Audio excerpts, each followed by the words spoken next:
Attorney General. Thank you, Madam Speaker.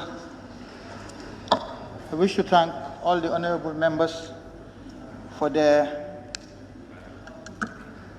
comments and observations and opinion. Let me, Madam Speaker, first of all clarify that LUMOS are included in the definition of open markets. And so the regulation that regulates the normal standard markets in Banjul and Serekunda are the same regulations that apply to the LUMOS. It may well be that because the LUMOS are temporary, they are not everyday markets, we will engage the relevant ministry that has responsibility with the local government authorities to consult further and see how else we can accommodate the exceptional nature of LUMOS as markets. But the regulations that govern open markets are applicable to the LUMOS.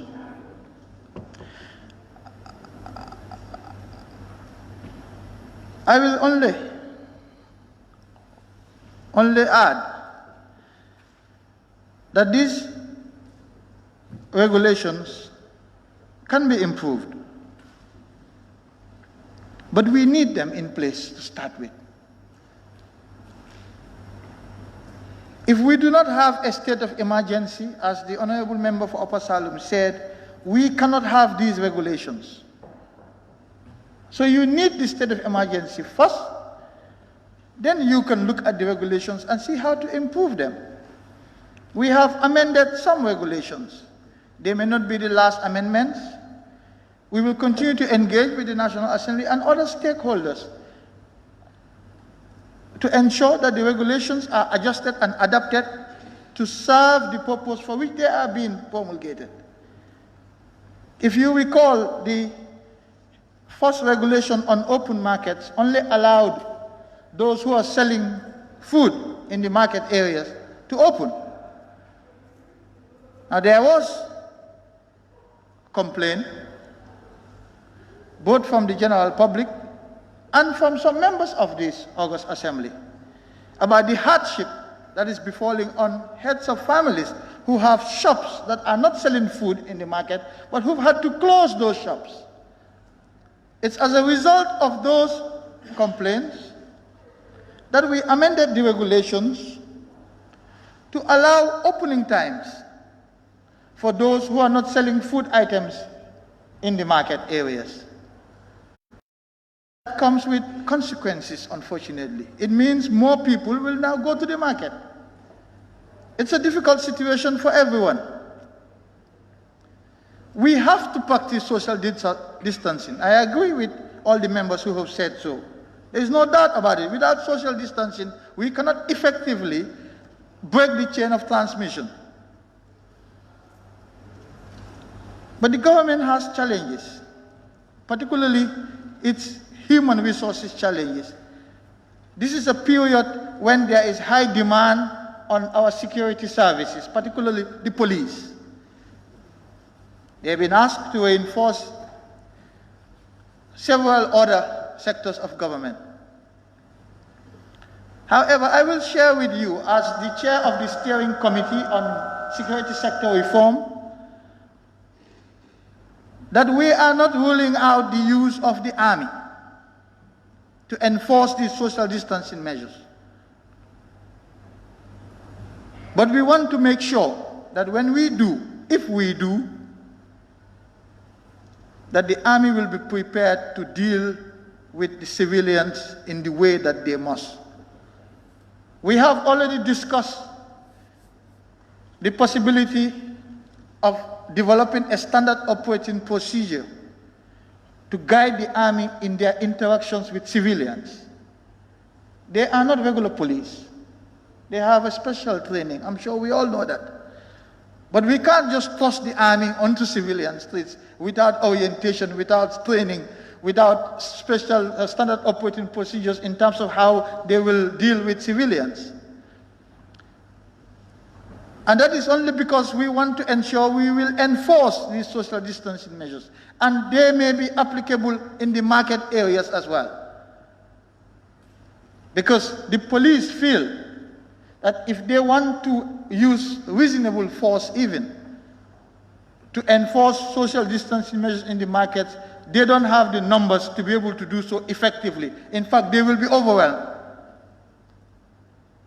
We have had this discussion. I have personally had this discussion with the Minister of Interior. This is what he said to me. And so we are thinking about it. But just because we have not yet successfully achieved that, does not mean we have to surrender all the other achievements that we have had with respect to all the other regulations. It's not a question of all or nothing. Yes, we have succeeded in closing public places, non-essential public places. We have succeeded in protecting food stocks in the country. We have succeeded in preventing re-export. We have not achieved as much success in enforcing social distancing in the market. It doesn't mean we must now throw all of the other achievements simply because we are challenged in one or two. But we will continue to look at how to enforce these measures. It's not going to be easy. The majority of our people, we know, live from hand to mouth, as they say. They walk, gather some money, go to the market to buy food and feed their families. We have to accept that reality. We are a developing country, a poor one, but we have a certain social and communal way of life that will be difficult to change. Some people just go to the market for no reason. They just like being around the market. That's the truth. If we open non-food outlets, then we create room for those who are idle to go and hang around the market. But the reality was some people were suffering as a result. So we are thinking of using the army to enforce these social distancing measures. But we need the time, as I said, to be able to do all of this. I know I have been here since this new National Assembly members were sworn in. I have had personal interactions with some of you. I know that every one of you here in this room means well for this country. It doesn't matter which political party or orientation you're from. We know that. What you say here, whether you agree or you disagree with the government, we know that you say because you have the interests of this country and the people at heart. That is the simple truth. But there comes a time when, as a government, we are called to lead an effort that threatens us as a nation. That is the time when we put aside our political differences, come together as a country. It is what our country expects of us. And so we ask that you give us these 45 days because we think it is what we need to be able to lead the fight effectively against COVID-19 in our country. We're asking you to give us these 45 days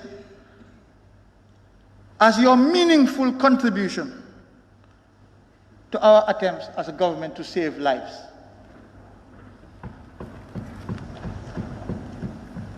If you do not, then you are abandoning this government at a time when it needs your help the most. And what we do as a result is we risk the unfortunate consequences for all of us and our families and our constituencies for a certainty that is coming. The choice is yours to make. The health trajectory of our country is in your hands now. But I know that you will do the right things. Thank you very much, Madam Speaker.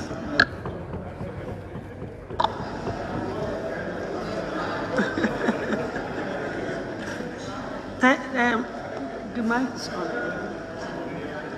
Thank you very much, Honorable Minister, and thank you very much, honorable members.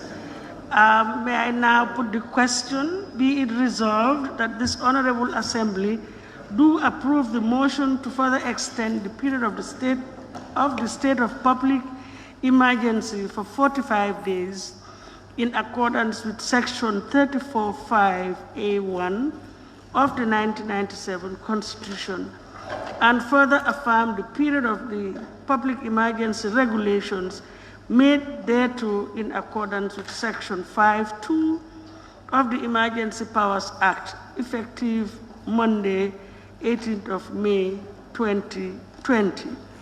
But before we just take the vote, honorable members, may I just draw your attention to the fact that as a requirement of the votes is 3/4, I hereby order for the votes to be taken by raising of your constituency tags in accordance with our Standing Order 16(5) to ensure that we have the correct number of votes. We are, yes. Those in favor, please say aye. No. Sorry.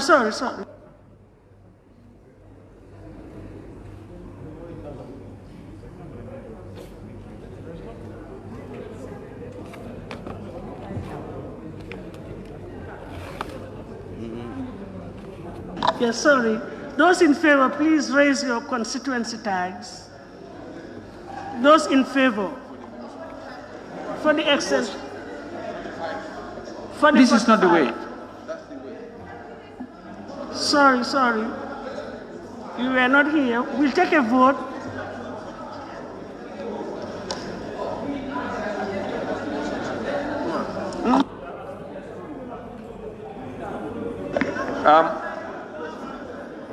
Observation.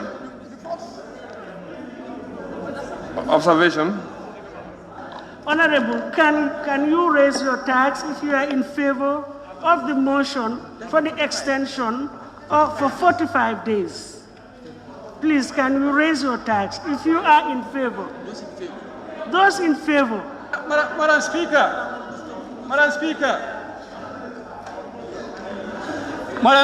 observation. No, let's take the votes. Please, can you count? Look at your standing. Count. Please, can you count? Observation. Regulation.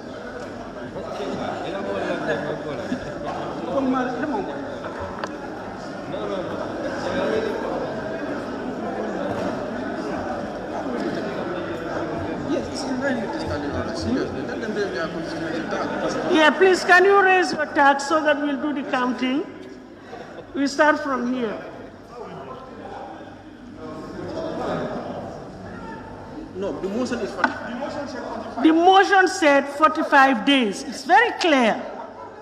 The motion, the report was adopted without the recommendations based on a motion moved by Honorable Salah.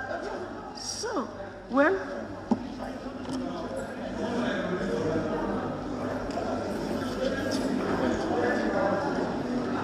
Can we observe? He says he's finding it difficult to count because your tags are not maintained. Can you raise your Can we observe before you count? If you are in favor of the motion, can we have your tags? Observation. But your ruling will not change. Take one observation. Don't change your ruling. Tags, please, if you are in favor of the motion for 45 days extension. Please.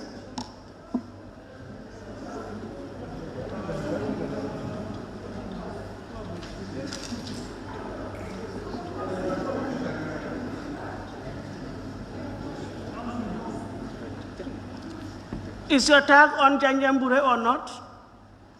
I saw you. No, you have to make up your mind. Nobody is forcing anybody.